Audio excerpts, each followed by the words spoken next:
Hello, I would like to share with you a couple different versions of how to think about climate change. One is from the United Nations, and the other is from a friend of mine, somebody I've interviewed on this channel, which is Tom Murphy, who's a professor of physics, a literal rocket scientist. He's a physicist. He is with the University of San Diego. But first, let's let the United Nations talk about what climate change is. Now, why do I go to the United Nations? Because they're considered the authority on what climate change is. Like uh, if there's a YouTube video that addresses climate change without you even asking, they will kindly put a blurb up there from the United Nations, what is climate change, for context, so as to clarify what climate change really is and how it works, just in case anybody might get some bad ideas. Anyway, so when that pops up, and if you click on that link, here is what you will find. So it says, what is climate change? Climate change refers to long-term shifts in temperatures and weather patterns. Such shifts can be natural due to changes in the sun's activity or large volcanic eruptions. So they're distinguishing human activities from natural activities. So yes, volcanic eruptions can affect climate change. And yes, sun activity can affect climate change, but they want you to think that human activity, broadly defined, human activity affects climate change, which is true, but let's see what they have to say. But since the 1800s, human activities have been the main driver of climate change, primarily due to the burning of fossil fuels like coal, oil, and gas. So what happened in the 1800s? Well, in the 1800s, we started burning coal before the 1800s, but in the 1800s started burning it a lot for transportation and heating. The steam engine was invented in the 1800s, and we used the steam engine to power steamboats, and later on we used the steam engine to power trains. And then in the late 1800s, automobiles were developed. In the early 1900s, plane travel was developed. And we're off to the races with a lot of burning of fossil fuels. So it's an easy story to tell. Let's continue to read a little bit. Burning fossil fuels generates greenhouse gas emissions that act like a blanket wrapped around the earth, trapping the sun's heat and raising temperatures. So that's the big story, the big narrative that the United Nations and the powers that be want you to believe about climate change, which is that it's all about greenhouse gases. We're not going to talk about other things that could be raising temperatures. One thing that could be raising temperatures is bare surfaces. So when the sun strikes the ground and the ground is pavement or concrete or dirt or sand, then that's going to generate a lot of heat. Whereas if the sun strikes the earth and it hits plants, then that's going to generate a lot less heat. In fact, when plants get the sun's energy, they use that energy to turn themselves into a solar-powered air conditioner. This is the story that is not told. They want to tell you the story of greenhouse gases. They don't want to tell you the story of bare surfaces. I think they should tell you the story of bare surfaces. I think we would have a much clearer understanding of climate change if we heard with any regularity about how bare surfaces heat the air, and how if we covered some of those bare surfaces with plants and trees, then that could cool the air. One of the main things that cools the air is evaporation of water. Plants take the sun's energy and they build their tissues, and they have, bark, and they have leaves, etc. And they use their whole body, if you will, to bring in water in through the roots, up through the trunk, out through the leaves. They cause a lot of evaporation to occur. An average tree can cause about 11,000 gallons of water per year to evaporate, according to the U.S. Forest Service. That's about 50 gallons per day if you divide it out over a growing season of about 200 days. So trees and plants are evaporating a lot of water, and that's one way that they cool their surroundings.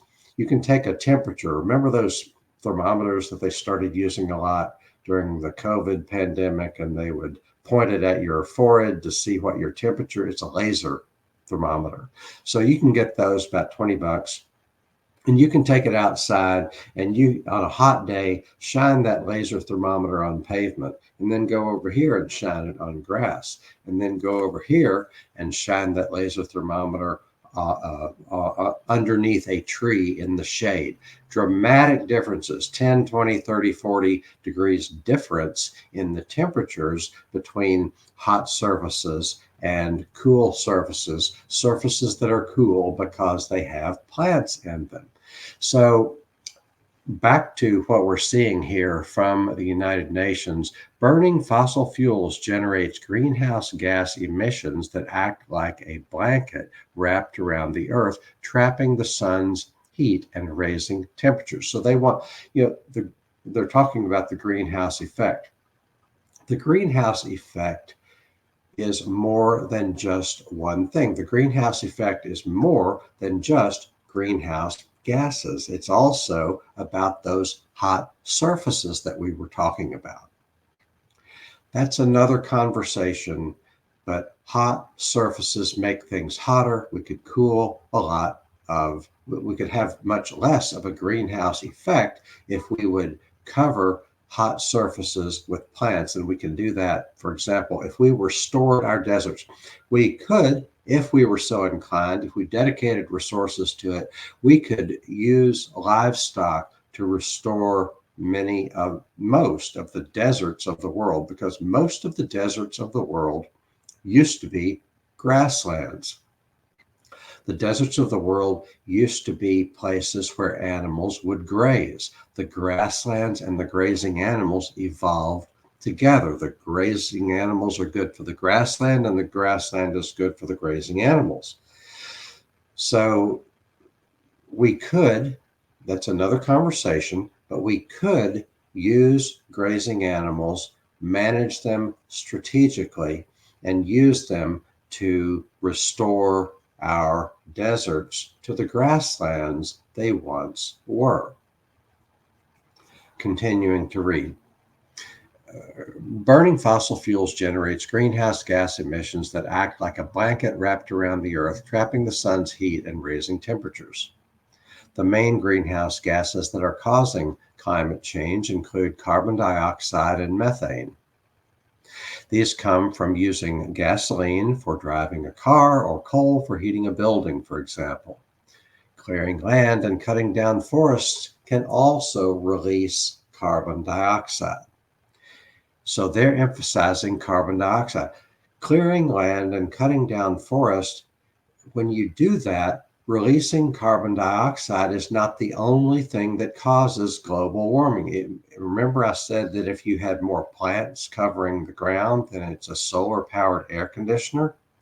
They're not talking about that. They could say clearing land and cutting down forests can also release carbon dioxide. And in addition, clearing the land and cutting down forests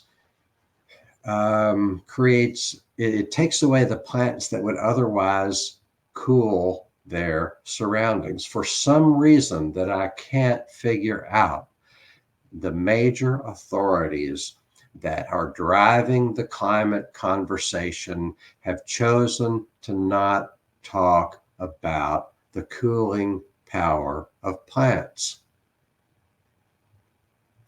One scientist that I know by the name of Walter Jehne, Jehne. It's a German name, Walter Jehne, says that if we covered the surface of if we increased the plant cover by 20%, if we increase the plant cover by 20%, then that would cause enough of a cooling effect to eliminate global warming. It would also absorb carbon dioxide from the atmosphere. But are we going to do that? No, we're not going to do that. We're not even going to talk about it for some reason that I can't figure out. Maybe you can help me figure that out. Let's talk about the cooling power of plants. When you step out of the shower, when you step out of the bath, when you step out of the pool, you're cold. Why? Because water is evaporating. Evaporating water cools its surroundings. If it's a hot day or if you're exercising, we sweat. That sweat cools us off. Why? Because evaporating sweat means evaporating water, and evaporating water cools your skin. Evaporating water cools your body. Another word for sweat is perspiration. Humans perspire. Plants transpire. It's the same thing. They're taking water and they're pushing it out of their leaves, and they're emitting water. Sometimes it's called evapotranspiration. Taking water and evaporating it, and that evaporating water cools the surroundings. That's the power of evaporating water. Plants use most of the sun's energy to do that transpiration. Famously, plants do photosynthesis, and that absorbs carbon, and that's a good thing, and puts that carbon in the soil, and that's a good thing. But plants use most of their energy for transpiration. It must be important to them for them to dedicate most of their energy to transpiration. It must be important to the plant. Plants are nurturing their surroundings. Species nurture their surroundings. Ecosystems nurture their surroundings. Species and ecosystems do their part to create an environment in which they can thrive. That's why plants transpire. They're creating an environment in which they might thrive. So when the United Nations says clearing land and cutting down forests can also release carbon dioxide, they're focusing solely on the greenhouse gases. They're not focusing on the value or the benefit of a forest. In a functioning forest cools the air, and we wouldn't need a whole lot more of that to completely eliminate the greenhouse effect.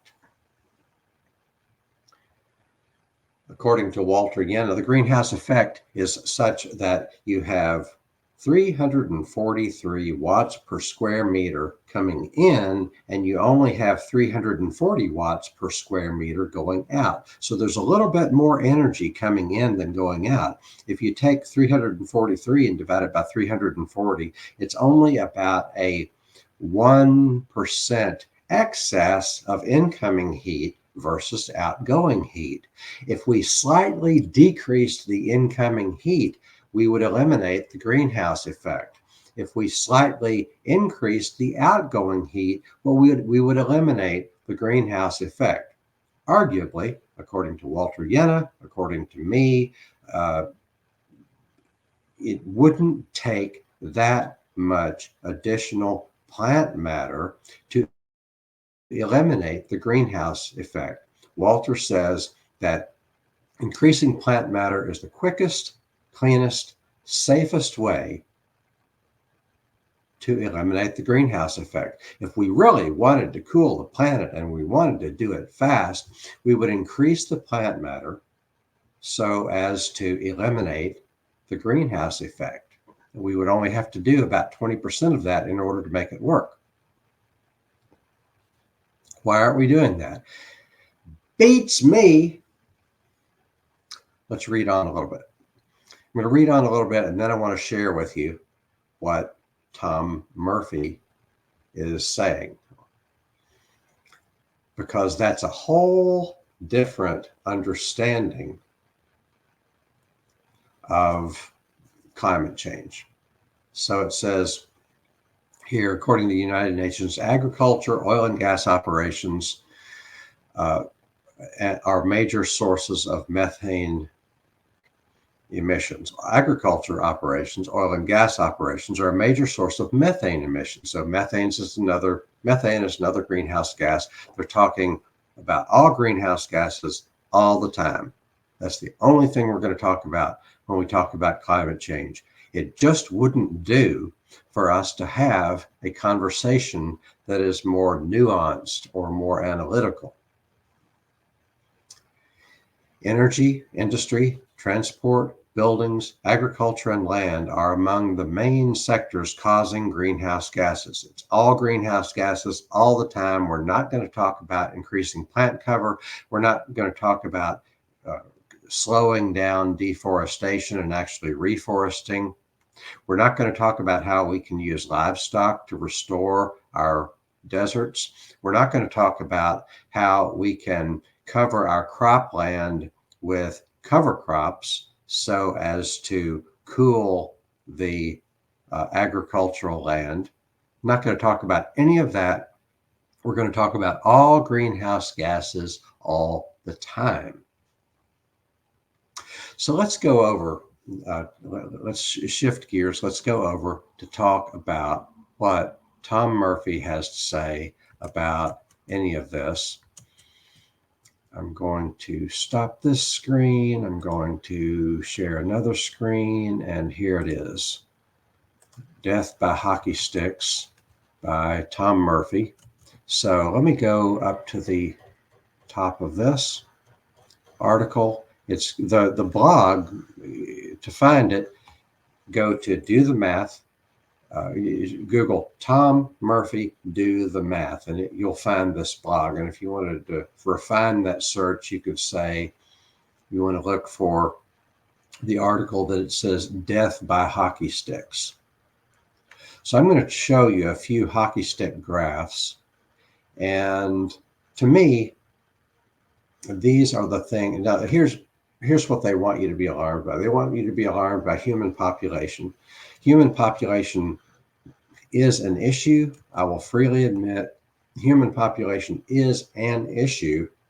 It's just not the factor that we can change the quickest.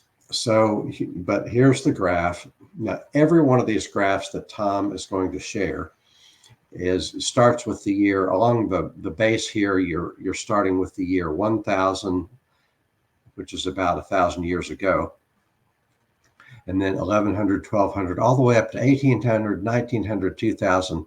Now, all of these graphs are going to be flat until you get to about the year 1600, and then they become steeper.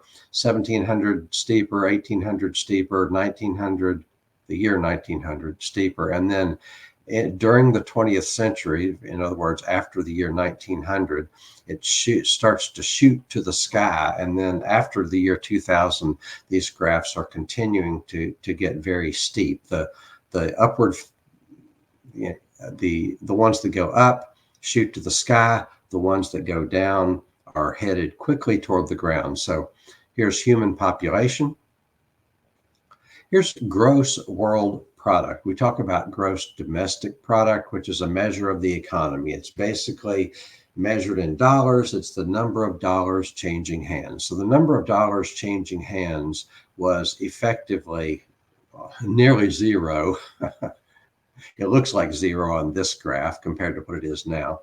So it was flat through the year 1600s, 1800 still relatively flat. 1900 it starts to go up, and then by 1950 it is shooting toward the sky, and it continues to shoot toward the sky. Gross world product per capita, same thing. It starts to shoot toward the sky in the year 1950 or so. Global energy usage starts to shoot toward the sky in about 1950. Global per capita energy usage. Now, when you talk about per capita, it's like there's population and then there's per capita energy usage. I say that population is an issue, but it's not the one that is the most easily solved. It's not the angle or the factor that is most easily addressed. What is most easily addressed is the global energy usage per capita, the consumption, how much we consume in energy, how much we consume in goods. So we can cry about population, but not every person is using the same amount of energy. The rich Westerners use a whole lot more energy than poor people in most of the world. 70 or 80% of the population uses a small fraction of what we use. And the rich people who fly their private jets to Davos, the World Economic Forum, every year, they're using monumental amounts of energy. Their energy usage, their carbon footprint per capita, their carbon footprint is just thousands, if not tens of thousands, hundreds of thousands times that of other people, depending on which other people we're talking about. So can we talk? Can we have a conversation about how much energy is being used by the richest people and the richest cultures? So do we have a population problem or do we have a consumption problem? Do we, when you say we have a population problem, what image does that bring to mind? It brings to mind poor people in other countries or even poor people in our country. But poor people are not the problem because they don't use a lot of energy. It might be a problem if they practice deforestation to get fuel to cook, but that's a problem we can easily address if we set our minds to it. The whole conversation about population is it's supposed to make us feel helpless because there's so little you can do about it but preach and wag your finger at those people over there instead of looking at the real issues, which is our consumption, not least of all the consumption of the billionaire class that is flying its jets to Davos, to the World Economic Forum, and their energy consumption is 1,000 times or more, conservatively estimating it's 1,000 times what we're doing, or it's 1,000 times the average person. Now, if you're listening to this, you're probably a rich Westerner, and your energy consumption is above average. If you want your energy consumption to go down, spend less money and live on less. It's not even about buying energy efficient products. It's about spending less money because dollars perfectly correlate to energy usage. Energy usage perfectly correlates to output. Energy usage perfectly correlates to materials throughput. That's another conversation, but this is what I've learned from Tom Murphy. We'll come back to that. Let me go through a few more of these graphs.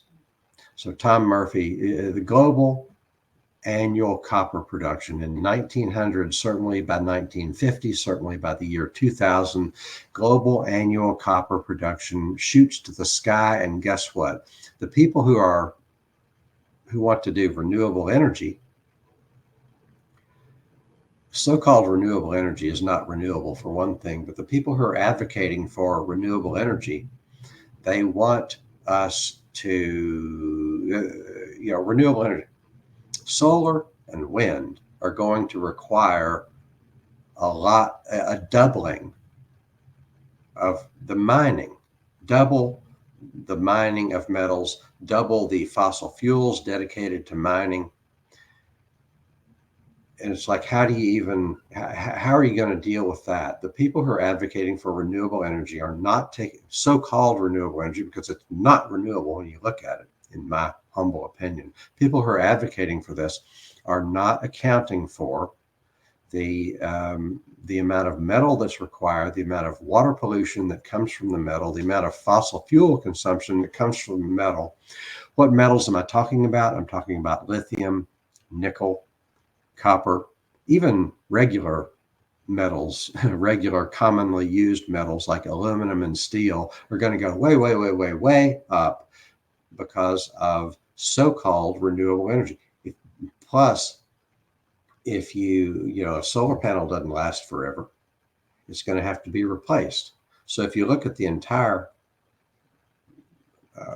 supply chain, the entire life cycle of solar and wind and all that, then you're talking about a lot of metals, a lot of water pollution to manufacture it, and then you have the transportation, you have the installation, you have the disposal, you have the recycling, if any. That really not very much of the stuff can be recycled.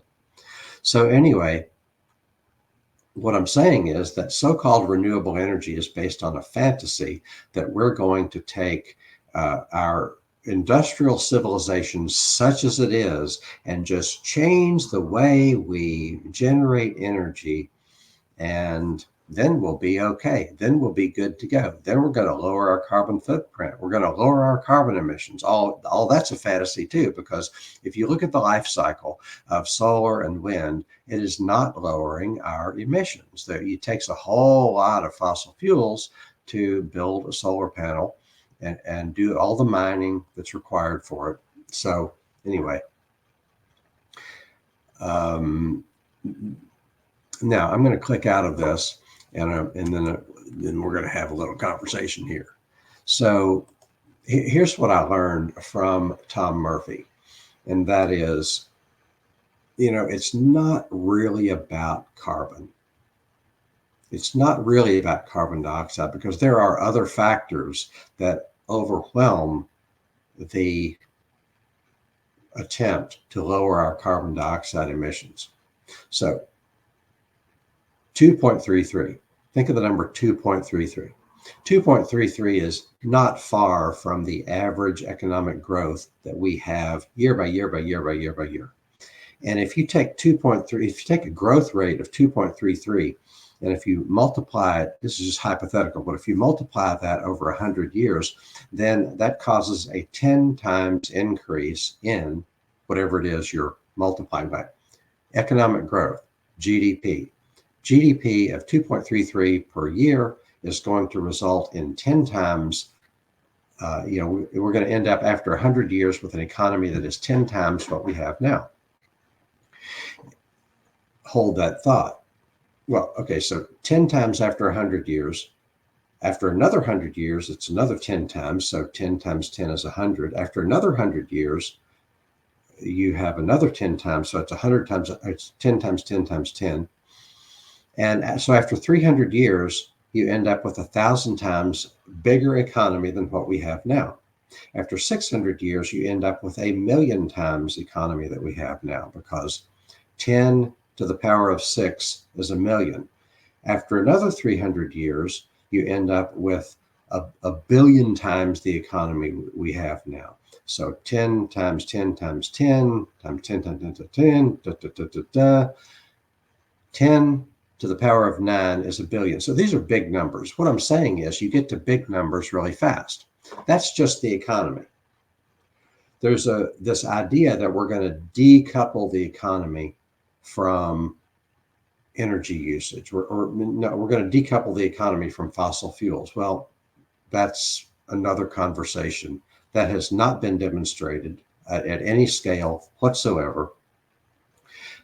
So here's what I learned from Tom. I'm going to name about 5 things that are all correlated. What I learned from Tom Murphy is that economic growth, or GDP, is correlated with energy usage, which is correlated with fossil fuels. All of this is correlated with materials throughput, or the total materials that are being channeled through the economy, materials that come from mining, agriculture, deforestation, and all that's correlated with complexity. technology will solve this. No, technology is part of the problem. If technology is understood to mean electronics technology and an ever increasingly complex economic system, ever increasingly complex worldwide supply chains.